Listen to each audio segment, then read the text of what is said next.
nous trouvons en septembre sur notre silo à patates. Qu'est-ce qu'on peut remarquer? C'est que voilà, j'aurais pu monter beaucoup plus haut, hein. Il reste un pneu là. Mais les aléas de l'été n'ont pas permis que je passe beaucoup de temps sur ce silo. Et qu'est-ce qu'on remarque aussi? C'est qu'on arrive un peu au bout, hein. Là, il y a du mildiou, un champignon qui fait ce jaunissement, ensuite ce brunissement et cette pourriture. Mais on voit que le feuillage est encore généreux. Les dernières pluies ont fait leurs effets et nous allons démonter notre silo à patates. Alors pour pouvoir enlever les pneus, vous remarquerez qu'il faut couper les fans. Première étape. Alors la coupe au bol, on peut enlever le pneu. Premier pneu que j'avais pas rempli du reste. Et on va le secouer. En fait c'est la surprise hein, pour nous aussi. Qu'est-ce qu'on va trouver dans ce pneu? Alors nos patates, vous remarquerez c'est très agréable de ramasser des pommes de terre à hauteur d'homme. En fait la surprise qu'on devrait avoir, c'est qu'il devrait y avoir des pommes de terre jusqu'en bas, si tout a bien fonctionné.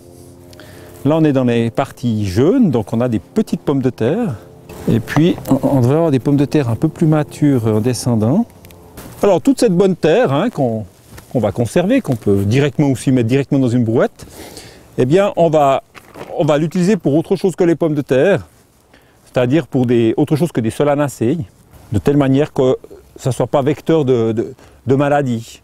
Alors là, on va voir la suite. Ça va être la surprise. Est-ce qu'on a des pommes de terre plus bas que le premier rang?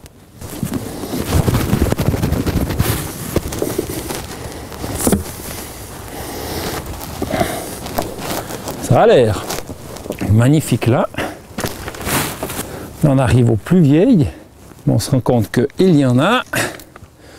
Bon, on ne peut pas dire que la récolte est pour l'instant mirobolante, mais on a quand même quelque chose. Bon, il faut penser qu'on a eu pas mal de sécheresse, hein, et que dans une tour à patates comme ça, il faudrait quand même souvent arroser, ce que je n'ai pas forcément fait en tout temps. Alors, on va encore enlever un étage. Et là, il n'y a pas eu beaucoup, je trouve, sur cet étage-là. C'est mincelet. Et puis là, on arrive au dernier pneu.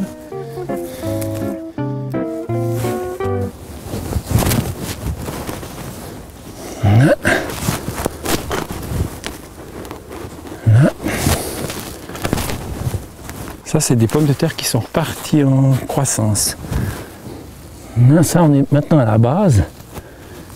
Et puis, voilà. Ouais. Mitigé. Je pense qu'en montant un peu plus haut, on en aurait eu, c'est clair, un peu plus. Mais je suis étonné qu'on en ait eu quand même, somme toute, assez peu dans les deux pneus du bas. Alors, le bilan de l'affaire, hein, modeste récolte pour 7 pneus. Les conclusions qu'on pourrait tirer de ça, peut-être un manque d'eau à un moment donné. Donc assurer quand même un arrosage, il faut penser que c'est quand même du hors-sol. Donc un arrosage suffisant pour permettre justement à éviter le blocage de la végétation. Parce que ce qui me semble, c'est que sur deux sections de pneus, il y avait très peu de pommes de terre. Donc en fait, il y a eu peu de croissance. Et puis après ensuite, c'est reparti en force, c'est une sorte de boulage. Voilà, ça expliquerait peut-être le faible rendement de la récolte. Mais bon, ce n'est que partie remise. Je pense qu'il faut réessayer. Et puis on va arriver à, je pense, avoir sur très peu de mètres carrés, avoir des récoltes un petit peu plus abondantes.